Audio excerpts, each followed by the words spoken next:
2014లో రాష్ట్రం విడిపోయిన తర్వాత తొలిసారి ఆంధ్రప్రదేశ్కు అద్భుత అవకాశం దక్కింది. ఎన్నికల్లో ఊహించని విజయం కట్టబెట్టడం ద్వారా టీడీపీకి ఆ పార్టీ అధినేత చంద్రబాబుకు ఏపీ ఓటర్లు ఆ అవకాశం ఇచ్చారు. విభజన తర్వాత రాజధాని అభివృద్ధి, ప్రాజెక్టులు, ప్రత్యేక హోదా, ఇతర అంశాల పరంగా ఆంధ్రప్రదేశ్ సంధి దశలో ఉంది. ఏపీకి కావాల్సిన అన్నింటినీ డిమాండ్ చేసి నెరవేర్చుకోగలిగిన స్థితిలో రాజకీయంగా ఏపీ ఉంది. టీడీపీకి 16, బీజేపీకి 3, జనసేనకు 2 ఎంపీ స్థానాలను ఏపీ ఓటర్లు అందించడంతో రాష్ట్ర చరిత్రను మేలిమలుపు తిరిగే దిశగా అడుగులు మొదలయ్యాయన్న భావన వ్యక్తమవుతోంది.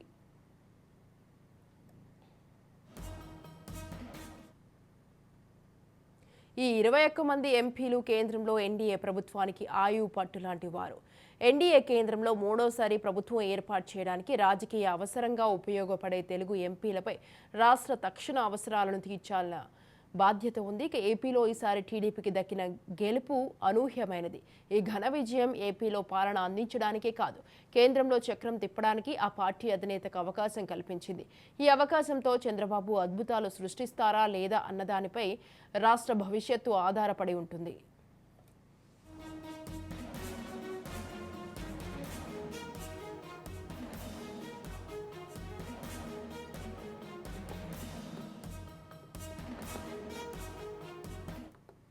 కొత్త ప్రభుత్వం కొలువు తీరబోతోంది.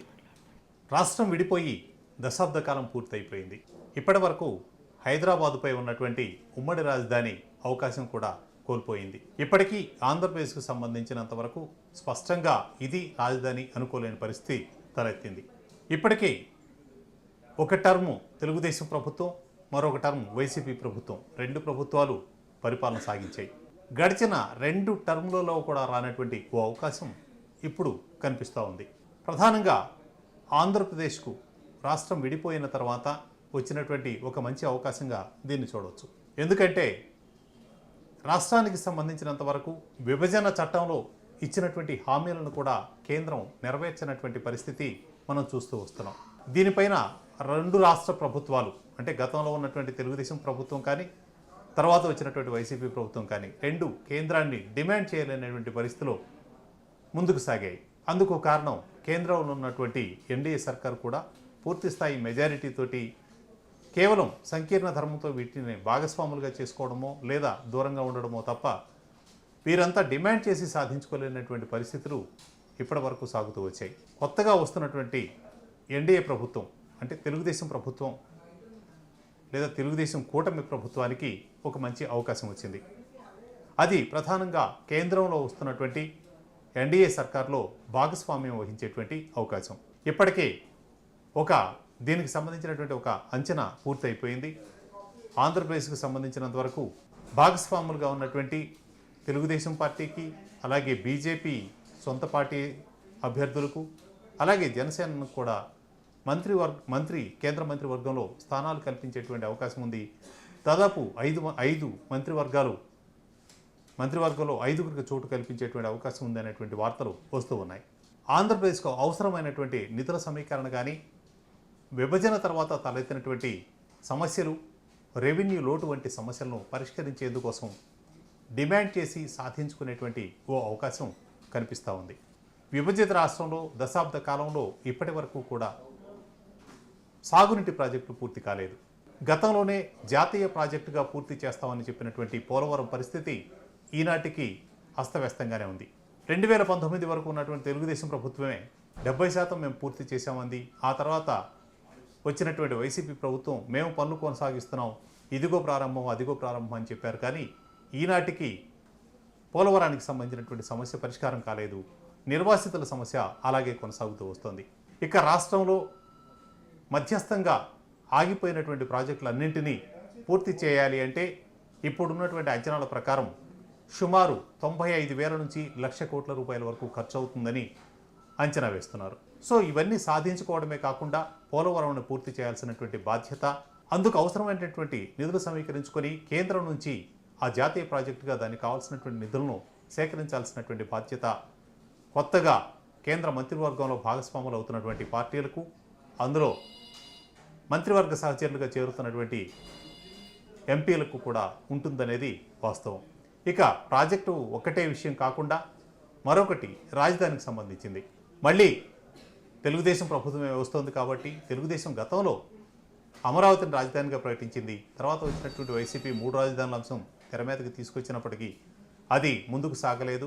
వివిధ కోర్టుల్లో ఉన్నటువంటి కేసులు కానీ మొత్తం మీద ఉత్తరాంధ్రకి వెళ్ళి విశాఖను రాజధాని చేస్తానన్నటువంటి మాటలుగానే ఆగిపోయాయి. ఎలాగూ తెలుగుదేశం అమరావతినే రాజధానిగా కొనసాగిస్తుంది కాబట్టి ఇక్కడ పూర్తి స్థాయి శాశ్వత నిర్మాణాలకు కావాల్సినటువంటి చర్యలన్నీ చేపట్టాల్సినటువంటి అవసరం ఉంది. ఇప్పటి వరకు కేంద్రం నుంచి వచ్చినటువంటి సహాయం పెద్దగా లేకపోవడంతో రాజధాని నిర్మాణానికి అవసరమైనటువంటి నిధుల సమీకరణ కూడా చేపట్టాల్సినటువంటి అవసరం ఉంది. ఇదే కాకుండా రాష్ట్రానికి అవసరమైనటువంటి ఇతర గ్రాంట్ల సమీకరణలో కూడా తీవ్రమైనటువంటి ప్రయత్నాలు చేయడమే కాకుండా డిమాండ్ చేసి సాధించుకునేటువంటి స్థితి ప్రస్తుతం కనిపిస్తూ ఉంది. రాష్ట్ర విభజన చట్టంలో ఇచ్చినటువంటి మరొక ప్రధానమైనటువంటి హామీ చట్టబద్ధం చేయకపోయినప్పటికీ రాజ్యసభలో ఆ రోజు ప్రకటించినటువంటి ప్రధానమైన హామీ స్పెషల్ స్టేటస్. రాష్ట్రానికి ప్రత్యేక హోదా రావడం వల్ల వచ్చేటువంటి ప్రయోజనాలు అన్నీ గతంలో ఎన్నో సందర్భాల్లో చెప్పుకోవడం జరిగింది. అయితే ఈ రోజుకి ఆ స్టేటస్ అనేటువంటి అంశం కేవలం ఎండమావుని తలపిస్తూ ఉంది.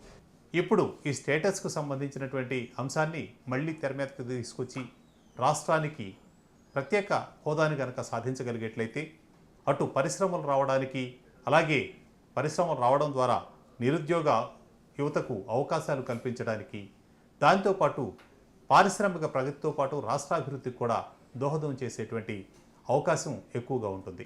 వెనుకబడిన రాష్ట్రాలకు ఇచ్చినట్లే 90% గ్రాంట్లు రిలీజ్ చేసేటువంటి అవకాశం ఉంటుంది. అలాగే ఇప్పటికే అప్పుల ఊబిలో కూరుకుపోతున్నటువంటి రాష్ట్రానికి రుణాల పునరుద్ధరణకు సంబంధించినటువంటి అంశాలు కూడా సహకరించేటువంటి అవకాశం ఉంటుంది. కాబట్టి ఇక వీటితో పాటు మరెన్నో అంశాలు ఈసారి సాధించుకోవడానికి అవకాశం ఉన్నటువంటి వాతావరణం కనిపిస్తూ ఉంది. ఇంకోవైపు నుంచి చూసినట్లయితే కేంద్రంలో దక్షిణాది రాష్ట్రాల ప్రాబల్యం పెరుగుతూ వస్తుంది ఈసారి. అందులో ముఖ్యంగా ఆంధ్రప్రదేశ్ నుంచే ఎక్కువగా కనిపిస్తూ ఉండడం ముఖ్యమైన అంశం. ఎందుకంటే ఒరిస్సాలో ఒరిస్సాలో ఎక్కువ ప్రాతినిధ్యం బీజేపీకి ఉన్నప్పటికీ అంతా బీజేపీ సభ్యులే.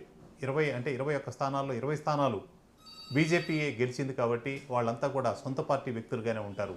బయట నుంచి ఎన్డీఏ కూటమిలో భాగస్వామిగా ఉండి ఇస్తున్నటువంటి మద్దతు ఆంధ్రప్రదేశ్కి మాత్రమే సాధ్యమవుతుంది. అందులో 16 మంది తెలుగుదేశం సభ్యులు ఉంటే 2 జనసేన సభ్యులు ఉన్నారు.